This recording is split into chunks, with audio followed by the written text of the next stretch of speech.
Hello everyone, it's Vivi here, aka Story Minded, and I'm going to talk about my second year at university, really, like my second year assignments. Obviously with second year you get to, you might have some core modules that you obviously don't get a choice in taking, you have to take particular modules.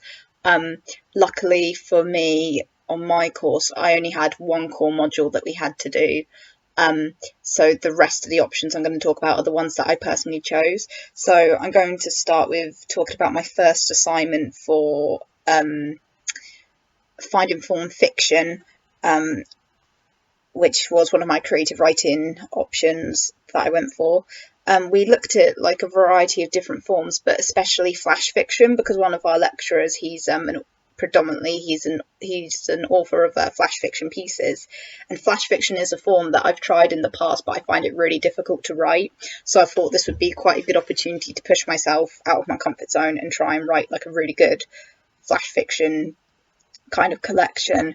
And this was a very second year overall, just quickly, overall for me, second year was a mixture of emotions. It was very stressful. I didn't anticipate how stressful it would be. It wasn't necessarily the work, because the work level was the same, and I kind of went in knowing more than I did in first year in terms of I kind of got back into the kind of student mode of thinking. I was like, okay, this is fine. And I started with so much optimism and so much positivity, and then very quickly, which I'll get to in other videos concerning the core module, it kind of all went downhill from there. Not in terms of grades and stuff, that's been amazing. I was quite proud of what I've managed to achieve so far, but it's more so in terms of mental health, it kind of just took a plummet. But that's life, so it's fine. We got through it. But so I remember when I started this module, I really struggled for some reason to come up with an idea, and my brain was ticking over, and I was like, I just need to come up with an idea, just one idea to start with for these flash fictions, because originally I had an idea for a longer flash fiction piece. I kind of got into a bit of a confusion with my lecturer, because I thought he had said that it could be a longer length, because I think in America they do like a longer length, but then it also gets into a bit of a grey area of is this just a long short story or is it flash fiction?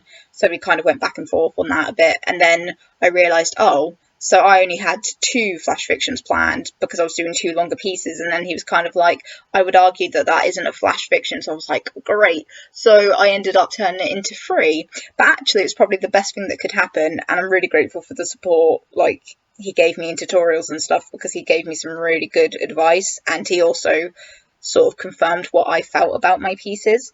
So I ended up writing a collection of short stories that all flash fictions that all interlink. So the first one is called Stuffington Reviews, and Stuffington's is a Build-A-Bear, or supposedly it's a Build-A-Bear workshop, which is actually later on turns out to be, it's actually a cover for a drug ring.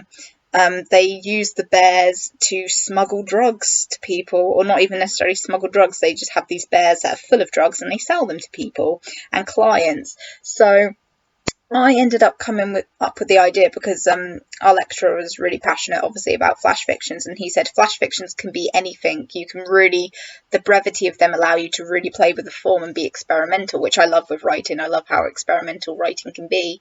So for Stuffington Reviews, if I just show you the picture, that probably can't see, I actually did it like Amazon customer reviews, and I created all the usernames. My first draft of this was awful. It was just way too that was me just getting my ideas out, and it was way too, the voices for the different customer reviews weren't there. So I actually went on to he gave me some really good advice to because I had started to look up Amazon customer reviews, but he was go and look at a really controversial product on there and see what people say.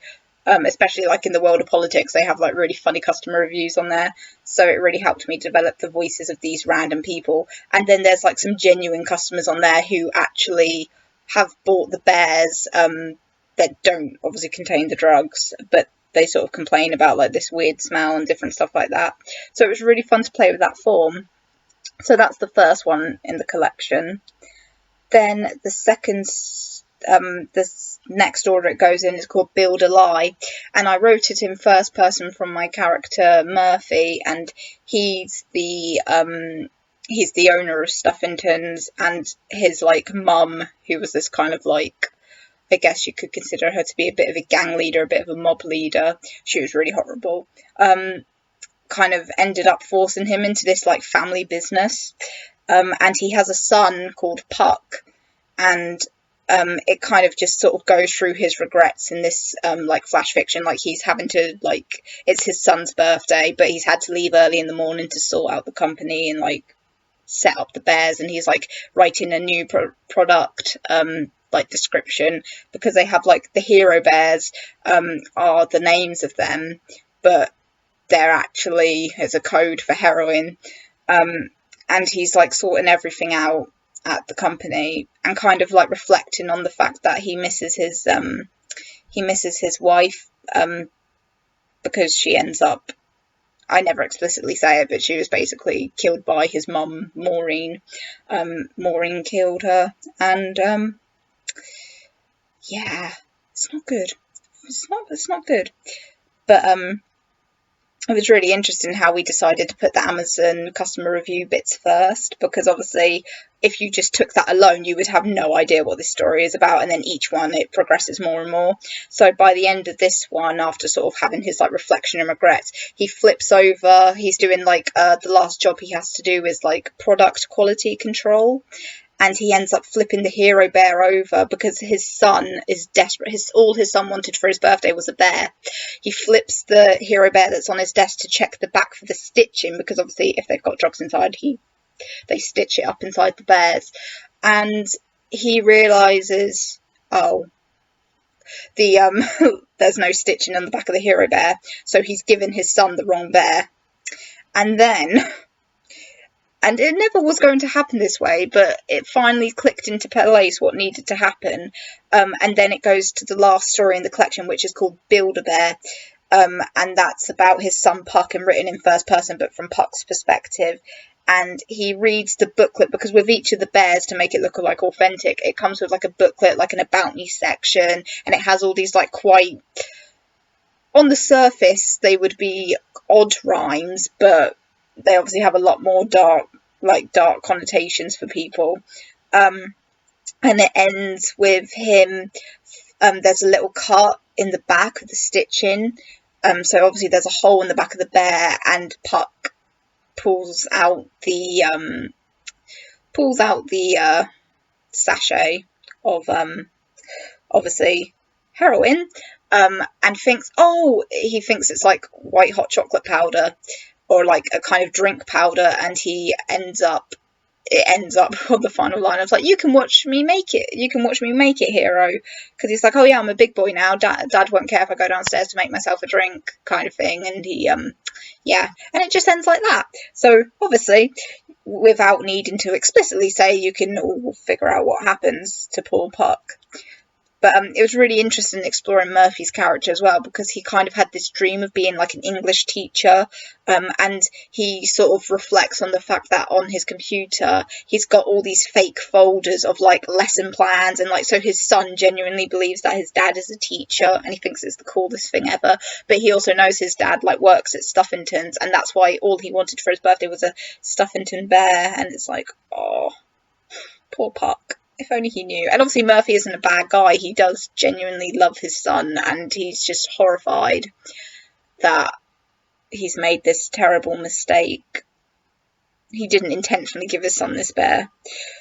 But I thought it was really fun for a not the content was fun, but the kind of experimentation of flash fictions was really cool. So that's kind of what I did for my Finding Form Fiction assignment 1.